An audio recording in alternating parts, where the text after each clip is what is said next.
Greetings and welcome back to Zord's Aerial Space Program, 5th episode. And since KSP.24 isn't out yet, which I kinda hoped it would be, we'll just carry on with the mission, shall we? I have developed a new kind of plane that's designed to work with the hacked aerodynamics model of the stock KSP. It is intended to carry one orange fuel tank, not full and unused, but an orange fuel tank into orbit, and it will serve as a refueling base for further spaceplane missions.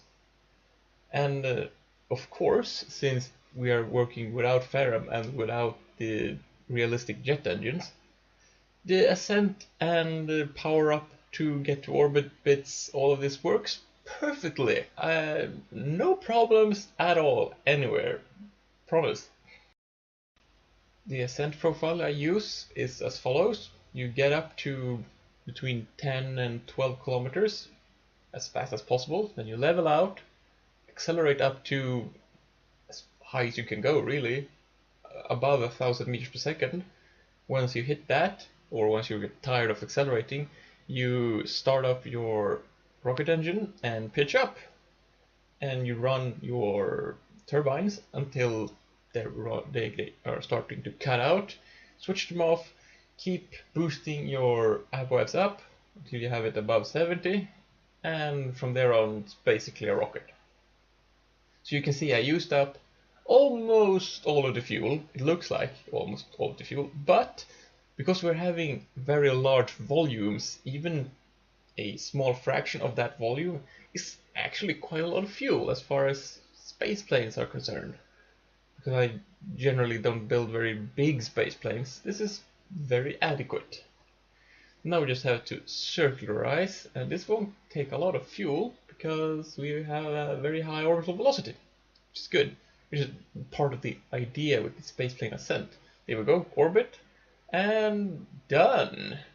Right? Yeah, we're done. And I thus declare Phoenix Station open for business. And along comes our first customer. This ugly hack of a spaceplane is something that's using the Rapier engines. I decided to use these because I believe I read somewhere that basically, regardless of how you build your spaceplanes and what kind of design you use, it's always more efficient to use the Rapiers for a spaceplane, simply because you need less mass, because you need fewer engines. So I tried to build something with the Rapiers, and this thing looks absolutely terrible, but it works. And one of the things that makes it look so terrible is that it's actually asymmetric. I couldn't build this with symmetry because these three bicouplers just wouldn't cooperate with symmetry mode, so I had to hack it a bit to just get it to sit. And now we see the consequences of that. The engines are producing different thrust, which is a bit of a problem. If you could just get them to both go to closed cycle, you should fix it. Come on, I don't want to crash. Come on. There we go. Now we got the control back and we can start going into orbit. Another thing that's kind of whacked out is the fuel transfer. These radial tanks, which are just bolted onto the rear halves of the body, don't transfer fuel. They should just put some fuel lines on there. And fuel doesn't flow from the forward part to the rear part as it should either. So we are approaching something called orbit, and we can immediately see one of the things I dislike about using spaceplanes. They're blunt instruments as far as orbital maneuvering goes. We are ending up on very, very different orbits, despite my best efforts. Then this is of course contrary to when you're launching rockets, when you can basically do it pinpoint accuracy, or at least I do, because I've been practicing quite a lot. You can rendezvous almost within one orbit, and it's always very efficient and neat and tidy. But we're trying to work with space planes here, so we're just gonna have to deal with it. And after a bit of dealing, I end up on a quite similar orbit. You just need to do this node, and now we have this situation. The target, that is the Phoenix, is ahead of the serviceable craft. I don't remember what I call it even. And to solve this, of course, you need to lower your orbit. But we are orbiting at about 70 kilometers, so you can't really. So what I do, and this is a bonus, I suppose, of the space planes, because the station is a craft, I go ahead and raise the craft's orbit a little bit, the Phoenix orbit, and then we'll rendezvous within like 3 orbits. So just use a little bit of fuel. Got quite a lot of fuel to spare. I even think this engine has a higher specific impulse than the Rapier's in closed cycle mode.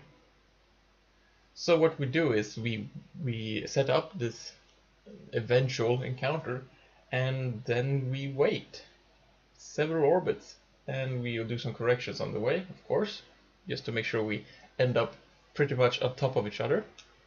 And with the final encounter closing in, we go back to regular speed. And with regular speed, I mean 4 times time acceleration, because we are, for all intents and purposes, using spacecraft. And usually, when I deal with spacecraft, we do 4 times time acceleration, because space is big and stuff, apart from when we're doing the aircrafts, when 2 times time acceleration is appropriate, because things just happen a bit faster when you're in the atmosphere and under jet power. So what we're doing here, I am going to dock these two, and usually you would fly the smaller craft to the bigger one, which is usually a space station. But in this case, the smaller craft is on the desired orbit, so we have to adjust the large craft to match the orbit of the small craft. And then we'll do the final approach, the small craft, the actual docking. But first we have to do all these adjustments and everything with the big one. And it's nighttime. Beautiful. That means we'll probably cut away most of the things, because it's not very interesting to look at dark things approaching each other in the night. That sounded way more interesting than I thought it would. So we're doing the actual docking, and as you see, I haven't placed the docking ports any easy positions. One is on the top and one is on the bottom of the craft. So you just have to get them close enough and the magnets will kick in. Here we go. And nothing should collide, I sincerely hope. Now let's see how it looks in the sunlight. Let's warp to the day side. There we go, beautiful. That looks uncomfortable.